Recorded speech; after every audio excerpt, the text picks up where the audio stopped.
Sa mundo ng palakasan, formal nang nagsimula ang palarong pambansa kahapon April 21 sa Dumaguete, Negros Oriental. Ito ay matapos na makumpleto ng Department of Education kasamang lalawigan ang lahat ng kakailanganin sa nasabing aktibidad. Si Dina Pagibitan para sa detalye. Formal nang nagsimula ang palarong pambansa kahapon April 21 sa Dumaguete, Negros Oriental. Ito ay matapos na makumpleto of Education kasama ang lalawigan ang lahat ng mga kakailanganin sa nasabing aktibidad.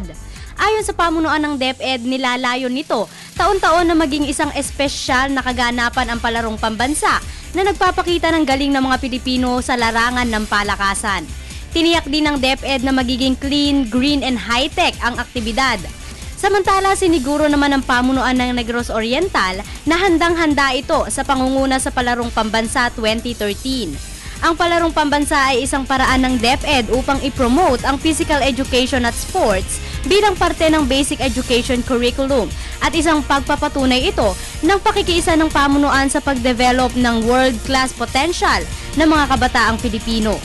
Mapapanood ang nasabing palaro sa People's Television Network bilang kanilang official media partner. Samantalang ang Rappler.com naman ang kanilang official social media partner. Inaasahan na magiging matagumpay ang palarong 2013 at maipapakita ang honest and fair play sa buong aktibidad. Para sa Telebisyon ng Bayan, ako si Dina Pagibitan.